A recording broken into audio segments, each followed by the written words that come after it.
25 जुलाई 2000 शाम 4 बजे air France के 4509 तैयार होती है टेकअप के लिए। एयरफोर्स विमान पेरिस से न्यूयॉर्क जा रहा है, लेकिन यह आम पैसेंजर फ्लाइट नहीं है, बल्कि यह फ्लाइट है सुपरसोनिक कॉनकॉर्ड विमान की। एक ऐसा एयरप्लेन है जो साउंड के स्पीड से दुगुनी तेजी से उड़ता है। इसका स्पीड कंपेयर कर सकते हैं आप गन से निकली हुई गोली से। आमतौर पर जो पैसेंजर फ्लाइट होती है वह पेरिस से न्यूयॉर्क जाने में 8 घंटे 30 मिनट का टाइम लेती है, लेकिन सुपरसोनिक कॉनकॉर्ड विमान सिर्फ 3 घंटे 30 मिनट में पहुंचा देती है। और एक खास बात यह है कि यह फ्लाइट अमीरों लोगों से भरी पड़ी है। कॉनकॉर्ड में उड़ान करना एक लग्जरी कंसीडर किया जाता है। यह ऐसी चीज नहीं है कि एक आम आदमी अफोर्ड कर सकता है, क्योंकि यह फ्लाइट टिकट पेरिस से न्यूयॉर्क जाने की और वापस आने की $12,000 कॉस्ट करती है। ये हम बात कर रहे हैं 22 साल पहले की। अगर आप एक्सप्लेनेशन को एक्सेप्ट करें तो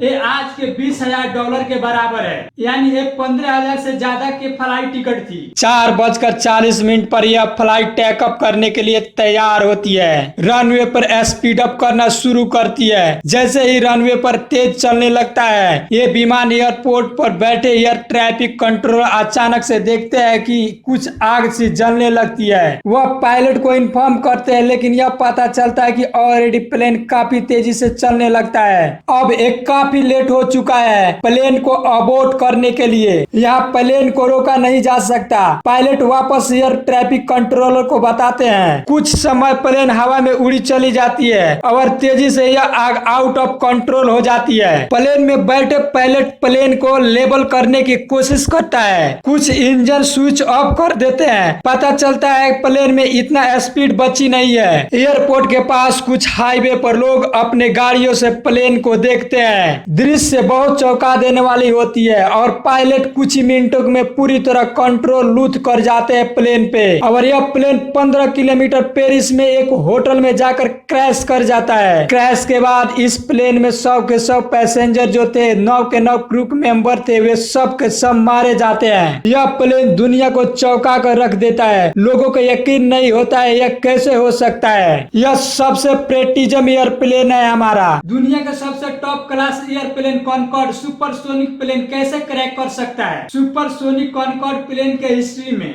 यह पहला और एक लौता प्लेन क्रैक था। नहीं इसके पहले कॉनकॉर्ड प्लेन क्रैक हुआ और नहीं इसके बाद। लेकिन एक प्लेन क्रैश सुपरसोनिक प्लेनों का इतिहास बदल कर रख देता है। सुपरसोनिक प्लेन का आवाज काफी रिलेटेड होती है।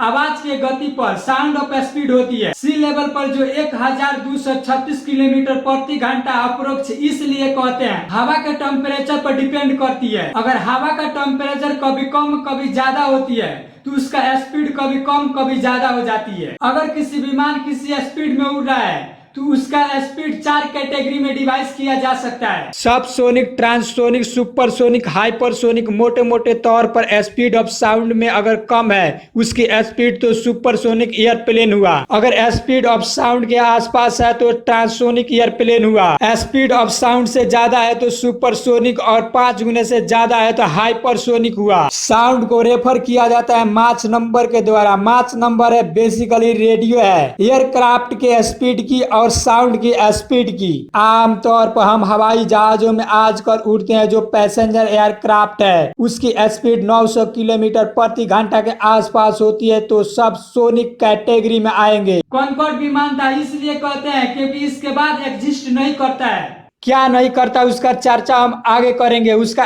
स्पीड होती थी 2160 किलोमीटर प्रति आवर। यह ऑलमोस्ट मार्च 2.0 के बराबर है। आजकल के पैसेंजर मार्च 2.8। अगर आप जानना चाहते हैं कि कौन प्लेन कितने स्पीड से उड़ता है तो वे मार्च 3.0 जो 3500 किलोमीटर से भी ज्यादा ये फाइटर जेट है। लॉकहेड SR-71 ब्लैकबर्ड जो इसका अगला मॉडल है SR-72 उसका डेवलपमेंट चलने लगी है। माना जा रहा है कि अगला साल 2025 में अपनी पहली टेस्ट कंप्लीट करेगा। उसका स्पीड बताई जा रही है माच 6 से ज्यादा 7400 किलोमीटर पर आवर से ज्यादा। इस केस में सुपरसोनिक से ज्यादा हाइपरसोनिक के कैटेगरी में आ जाएगा क्योंकि इसका स्पीड मार्च 5 से मार्च 10 के कैटेगरी में आ जाएगा। सुपरसोनिक प्लेन के बारे में सबसे इंटरेस्टिंग क्या होती है दोस्तों, जब भी हवा में उड़ते हैं तो उसका सोनिक बूम जनरेट होता है। विमान नॉर्मल आवाज से तेज उड़ रहे हैं। नॉर्मल पैसेंजर के अराउंड जो साउंड वेव होती है कुछ इस तरीके से कर्व कर जाते हैं, लेकिन सुपरसोनिक इतने स्पीड से होती है कि साउंड वेव एक दूसरे के ऊपर ओवरलैप करने लग जाती है। इसके वजह से बहुत तेज ढेढर जैसे आवाज आती है, जैसे कि बहुत बड़ा धमाका हुआ है। उसके बिगस के अराउंड एयर प्रेशर बहुत तेजी से ड्रॉप कर जाता है, टेम्परेचर भी ड्रॉप कर जाता है। हवा में मौजूद मॉइस्चर एक्चुअली हवा में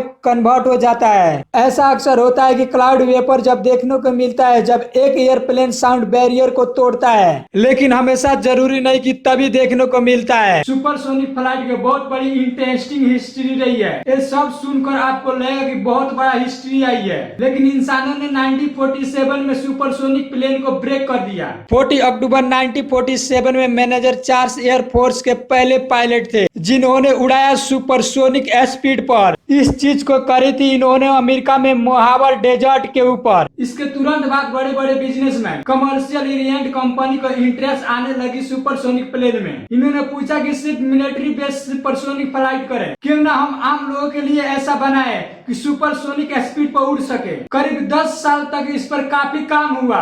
फाइनल में कोल्ड वार चल रही थी यूएस और सोवियत यूनियन के बीच में। यूएस को एरो इंडस्ट्री बेस्ड थी, अपना पूरा फोकस स्पेस पे लगा दिया। उन्हें चांद पर बहुत ज्यादा इंटरेस्ट था, स्पेस में ज्यादा इंटरेस्ट था एरोप्लेन के कंपेयर में। जो सुपरसोनिक में डेवलपमेंट हो रही थी वो यूरोप में शिफ्ट हो गई। फ्रांस और ब्रिटेन ने मिलकर एक मल्टी मिलियन डील साइन की और उसके बाद उस पर रिसर्च करी। 29 नवंबर 1962 को दोनों सरकारों ने कॉनकॉर्ड एग्रीमेंट को दुनिया के सामने लाकर रख दिया। इस एग्रीमेंट के तहत दोनों सरकारों ने एक सुपरसोनिक जेट लाइन बनाएगी। ये पैसेंजर के लिए इस्तेमाल किया जाएगा, सिर्फ मिलिट्री के लिए नहीं। कुछ साल बाद मार्च 1969 में कॉनकॉर्ड के लडार सक्सेसफुल हुआ। देखते देखते कुछ सालों बाद दुनिया के पहली सुपर फ्लाइट बन गई, जहाँ पर सिविल मिलिट्री के लोग ही नहीं सिविलियन भी ट्रेवल कर सकते थे सुपरसोनिक स्पीड में। इस फ्लाइट का टैग लाइन बनी arrive before your line. Concorde की यह बड़ी बात है कि आज तक इकलौता कमर्शियल सुपरसोनिक एयरक्राफ्ट रही। लेकिन आज जानकर हैरानी होगी जो 90% एयरप्लेन बनाए जाते हैं दो कंपनियों के बीच, एयरबस और बोइंग। इन दो कंपनियों को ऑलमोस्ट टू पोलियो जो दुनिया भर के मैन्युफैक्चरिंग सेक्टर पर। ये दोनों कंपनी स्टॉक मार्केट पर लिस्टेड है। अगर इन दोनों में से किसी एक पर आप इंटरेस्टेड है, इन दोनों कंपनी में से आप किसी एक पर इन्वेस्ट करना चाहते हैं, दोस्तों कॉनकॉर्ड एयरप्लेन अपने आप में बहुत यूनिक है। सबसे यूनिक चीज एयरक्राफ्ट के बारे में थी। इसका नोज वाला पार्ट होता है जो एडजस्ट करके ऊपर नीचे किया जा सकता है। टेकअप के समय पायलट देख सके, विजिबिलिटी ज्यादा हो, नोज ऊपर नीचे ड्रॉप किया जा सके। आज के दिन सुपरसोनिक प्लेन कॉमन हो जाना चाहिए। कौन नहीं जल्दी पहुंचना चाहता। अच्छी खबर यह है कि सुपरसोनिक एयरप्लेन एक दिन वापस जरूर आएगी। इस टेक्नोलॉजी में जो भी कमियां हैं उसका सॉल्यूशन निकाला जा रहा है। हाल ही में एक बूम नाम से एक कंपनी आया है जो सुपरसोनिक प्लेन बनाता है। इस कंपनी ने कहा है कि सिर्फ सुपरसोनिक एविएशन फ्यूल के इस्तेमाल करेंगे। इन्होंने ये भी कहा कि नेट जीरो कार्बन से बनता है। अगर अभी तक मेरे चैनल को सब्सक्राइब नहीं किए तो मेरे चैनल को सब्सक्राइब करें, साथ में बेल आइकन की घंटी दबाना न भूलें और अपना प्रतिक्रिया कमेंट बॉक्स में जरूर दें।